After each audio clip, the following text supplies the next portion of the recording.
Je pense que quand la majorité des Africains seront alphabétisés, ça va faire très très mal un jour. Est-ce que ça se pourrait, ça, une Afrique unie et solidaire qui parle d'une seule voix? C'est indispensable. Une seule force politique, une seule force économique. C'est la seule solution. Vous savez, l'Afrique détient toutes les richesses dont les pays occidentaux ont besoin pour continuer leur développement. L'uranium, le café, le cacao, le fer, le diamant. On a tout ce dont les pays occidentaux ont besoin pour continuer le développement. Et il se trouve aujourd'hui que c'est un paradoxe. Continent très très riche, population très très pauvre. Ouais. Voilà, nos matières premières sont pillées, etc. Et donc, c'est quand on parlera d'une seule voix. Vous savez, la Côte d'Ivoire seule produit 40% de la production mondiale de cacao. Le Ghana, le pays voisin de la Côte d'Ivoire, produit 20%. Donc, rien que les deux pays, 60. Ça fait 60. Donc, des chocolats que vous retrouvez dans les supermarchés un peu partout dans le monde, il y a 60% qui viennent de ces deux pays.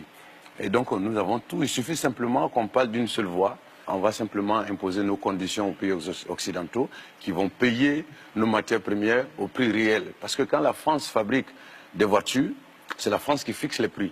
Mais quand la France veut acheter notre café ou notre coton, c'est encore la France qui fixe les prix. Les Africains sont plus nombreux que les Chinois. Alors, s'ils parlaient d'une seule voix, il y aurait un pouvoir incroyable. Est-ce que les Africains sont au courant de ce pouvoir-là?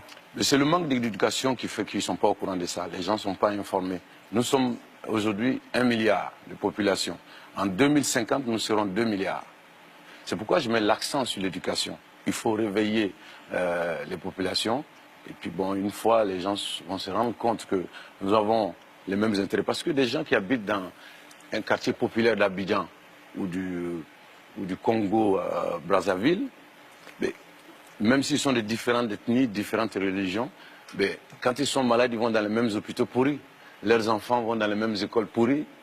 Donc il suffit simplement, au lieu de se taper dessus, parce qu'on est de religions différentes ou d'ethnies différentes, il suffit de se donner la main pour imposer au gouvernement la construction des structures de santé potable ou des écoles.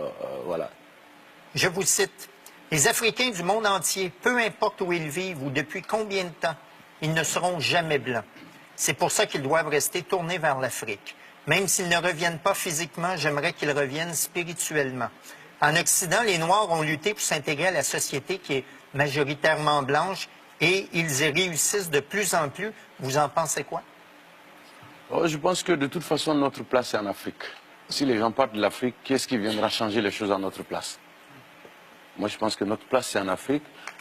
En même temps, bon, on a le droit de bouger, puisque quand vous êtes Canadien ou Français, vous décidez d'aller à Bamako ou en Côte d'Ivoire, vous vous levez, vous faites votre bagage.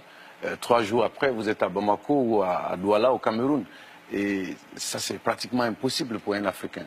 Donc nous avons le droit de bouger, mais notre place, c'est en Afrique. C'est nous qui devons changer les choses en Afrique. Personne ne viendra le faire à notre place. Vous n'êtes pas maître chez vous encore? On n'est pas maître chez nous parce qu'on est désunis. On est désunis. On a été divisés depuis très longtemps et ça a été fait exprès. On a été divisés pour nous affaiblir. Mais à partir du moment où on s'est rendu compte que tout ça, ça a été fait exprès, il faut simplement se rapprocher, il faut s'unir pour faire face à toute cette situation. Je pense que quand la majorité des Africains seront alphabétisés, ça va faire très très mal un jour.